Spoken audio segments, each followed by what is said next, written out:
What is better than craft beer? When it's served in a massive big pint can. This is a brand new beer from Arbor Ales. It's called Okemo. But what's it going to be like? Keep watching to find out.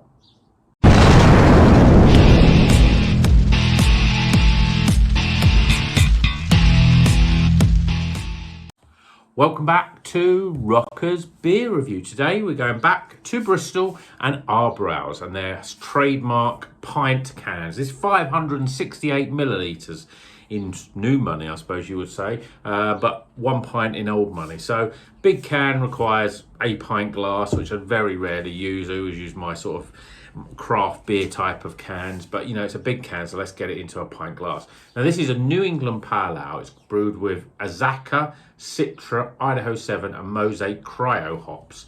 4.4%. Let's crack it open, get it in the glass and see what it's all about. Certainly, I think Arbor, you know, they make consistently good beers. Occasionally we get some real crackers from them, some really great beers. I still think of that Alaska pudding one, which I think was a really good beer and something a bit different. And certainly there are other New England pales like the massive Azacca, which is, you know, similar sort of hops to this. I'm interested in what this is like. Is also a very good beer, but we've had other IPAs from them. So anyway, beer in a glass. It's light. There's quite a lot of carbonation. You can see that carbonation on the glass there. We've got 2 fingers of white head.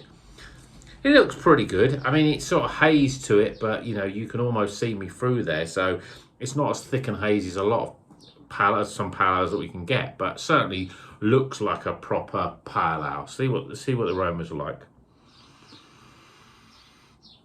Smells really good and juicy. There's a lot of pineapple in this. Citrus fruits, pineapple. I can smell grapefruit. Yeah, smells pretty good. Smells pretty good. Let's see what it tastes like. Cheers, everyone.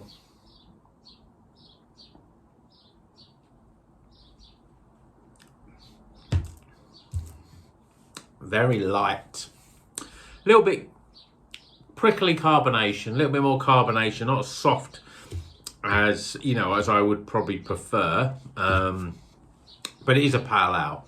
So with that carbonation being a little bit higher and it's quite thin, a little bit fizzy, it does remind me of a sort of more, I mean, it's a traditional pale ale. That's what pale ales are really like. Just that we get so many pale ales these days that are almost like slightly lighter IPAs that, you know, they all sort of pale ales and IPAs sort of can merge into one. I've had IPAs that can drink like pales and I had pales that drink like IPAs. This to me is very much a traditional sort of IPA, the sort of thing that would probably be great on cask, in pint glasses in the sunshine. Flavour wise, similar really to the aromas. Pineapple, grapefruit, citrus fruits. I mean, to be honest, what does it taste like? It tastes like lilt for grown-ups, basically. It's what it tastes like. It's very much that sort of pineapple and grapefruit sort of flavour with citrus fruits in there. A little bit of grapefruit on the back end. Not really much else. I'm not getting much big waves of huge tropical sort of other flavours like mango, stone fruits generally. You're getting a lot of very sort of light, very sort of fruity sort of flavours in there. But it's solid. I mean, it's been a long while since I've had massive Azacca, but you know, it was very similar to this, you know, and that, I mean, obviously that was massive Azacca. Well, it was Azacca hops. I'm sure it had something else in it as well. Probably Azacca and yeah, the one other one I'm thinking of was the Galazacca, which was I'm sure that was more of an IPA than a pale, and that had Galaxy and Azacca in it. But I think the massive Azacca, which was a pale ale, similar sort of volume in terms of ABV, was Azacca and probably Citra, which is obviously this has got in. So it's quite similar to that. Not really much more I can tell you really. It's very much a pale ale of old, but it's got nice flavours. It's It's soft, but it's also quite carbonated. It's very much like a pale ale that you would expect. I wouldn't say a traditional pale ale, but you know, if you think of the pale ales that you used to have maybe a couple of years ago, where they were almost like a fruitier lager in terms of the mouthfeel, that's similar to this really. Maybe you know, if you had it on a cask, it would feel a bit softer. The carbonation would be a bit more muted, but on this the carbonation is quite prickly, but it makes it a very refreshing beer. So pretty good. Let's get some scores.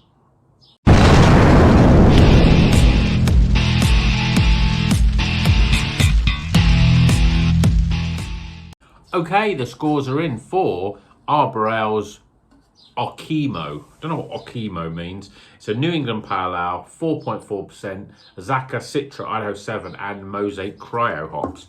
It's not a bad beer. Let's go through the scores. So firstly, aroma. Well, there's lots of sort of, I mean, it's pineapple and grapefruit, citrus fruits. That's the aroma. It smells quite inviting. It's quite light, quite zesty. I'm giving it a 13 for aroma. Appearance.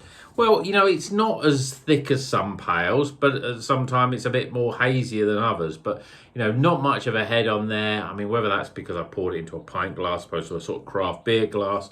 But, you know, it's fairly sort of typical sort of pale ale fare. I'm giving it an average sort of 7 out of 10 for appearance. Flavour-wise, well, like the aroma, it's, as I said before, it's like lilt for grown-ups. Pineapple and grapefruit, the big flavours. Citrus fruits are in there, like lemons and limes and things like that. There's not much else, you know. The carbonation is a little bit higher than I would prefer, but, you know, it's a pale ale. You expect a little bit more carbonation. It's a fruity beer, which is a little bit fizzy. And it, you know, when I say it's like lilt, I mean, it's almost... the body is almost like lilt as well, you know. It's almost like a fizzy drink like that. It's that sort of very thin body, and sort of medium to a little bit high in terms of carbonation. But the flavours are nice. They're quite, you know, they don't do much. They just sort of, you just drink them down really. There's no sort of journey that you're going on in terms of flavours. You can just drink this one in the sun and enjoy it. I mean, drinking it in the sun, I'm sure wasn't that the advert in the 80s for lilt? But, you know, it's one of those sort of drinks that you want to drink in the sun. I'm going at 33 for flavour. Value for money. It's in a massive pint can, but I bought this from my local bottle shop and it was just over a £5. I've seen it cheaper.